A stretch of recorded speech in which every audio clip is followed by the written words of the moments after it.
Praise the Lord, hallelujah. जय मसीह की। मेरे मसीह भाई बहनों, आप सभी का स्वागत करते हैं आज एक नए वीडियो में। आज हम आत्मिक बल और आत्मिक जीवन कैसे जिए, क्योंकि जब हम कोई भी काम करते हैं, यदि हम सचमुच आज प्रभु के वचन के द्वारा सीख कर, समझ कर और उसके अनुसार करेंगे, तो हमारे जीवन में जो आत्मिक बल होता है, जो आत्मिक काम होते हैं, वो प्रकट होते हैं। क्योंकि आत्मिक बल आत्मिक स्थान में काम करता है। यदि हम अपने जीवन में आज ये जान जाएंगे कि आत्मिक बल और आत्मिक स्थान में कैसे काम करता है, तो हमारे जीवन से हर एक श्राप, हर एक पाप, हर एक गंदी आदतें और बुरी लतों से हम आज़ाद होंगे। हमारे जीवन से गरीबियाँ, कर्ज, लड़ाई झगड़े, हर एक प्रकार की दुर्बलताएं दूर होंगी। क्यों?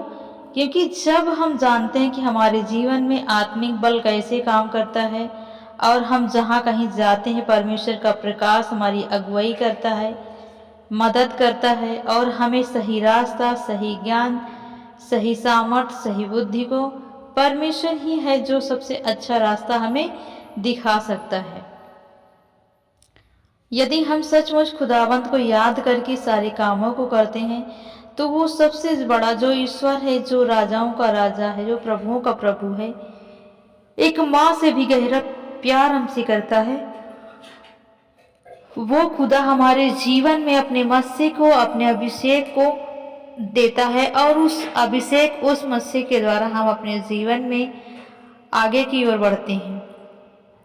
क्योंकि खुदा का वचन, खुदा का कलाम हमारे जीवन में यदि आज है, तो हम हर एक बुरी शक्तियों से बचते हैं, हर एक बुरे लोगों से बचते हैं और हमें परमेश्वर के वचन के द्वारा पता चलता है कि हम कैसे लोगों के साथ संगति रखें, कैसे पाप से बचें, कैसे गुनाह से बचें। जैसे नीति वचन में पढ़ते हैं, तो हमें नीति वचन में शिक्षाएं मिलती हैं, ज्ञान मिलते हैं कि हमें कैसे लोगों के साथ संगति रखनी चाहिए, कैसे लोगों के साथ रहना चाहिए और कैसे हमें जीवन जीना चाहिए और कैसे हम प्रभु के वचन के अनुसार अपने जीवन को बदल सकते हैं, प्रभु में कैसे बढ़ सकते हैं।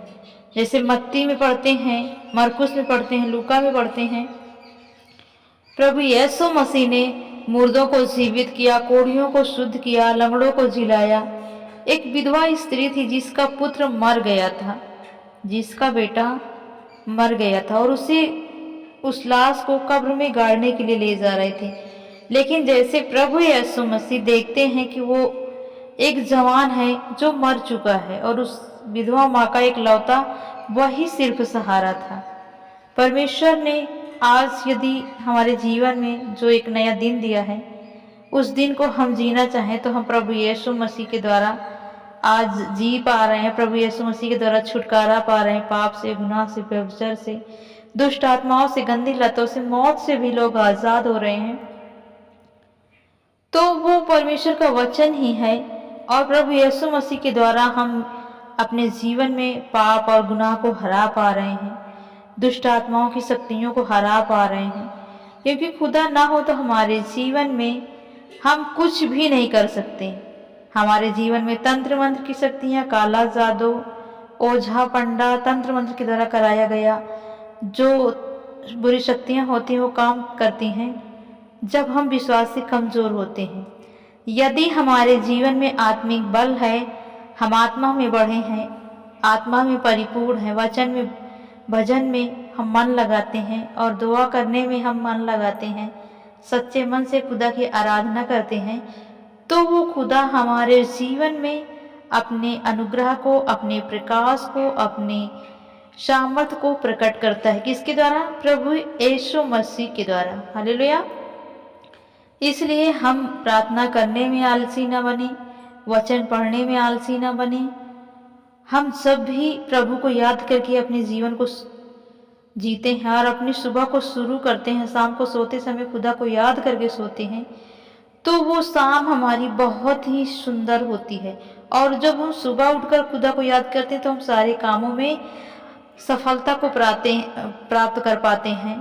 क्योंकि आज देखते हैं लोग व्यभिचार में फंसे हुए हैं, लोग आज पाप में फंसे हुए हैं, गलत लोगों के साथ संगति कर रहे हैं, क्लब में जा रहे हैं, उनके जीवन में कोई भी ज्योति नहीं है, किसकी? प्रभु की। यानी उनके जीवन में किसी भी प्रकार का कोई सामर्थ्य का काम नहीं हो पा रहा है, किसी भी प्रकार से वो आशीषित नहीं हो पा रहे हैं, पाप में फंसे हैं, परिवार नष्ट है, बर्बाद हो रहा है, बच्चे इधर उधर पाप में फंसे हुए हैं। ये किसका कारण है? ये सब बुरी संगति का कारण है। और लोगों का जो मन है वो उनका मन पाप में फंस चुका है, उसके कारण वो उद्धार नहीं पा रहे हैं।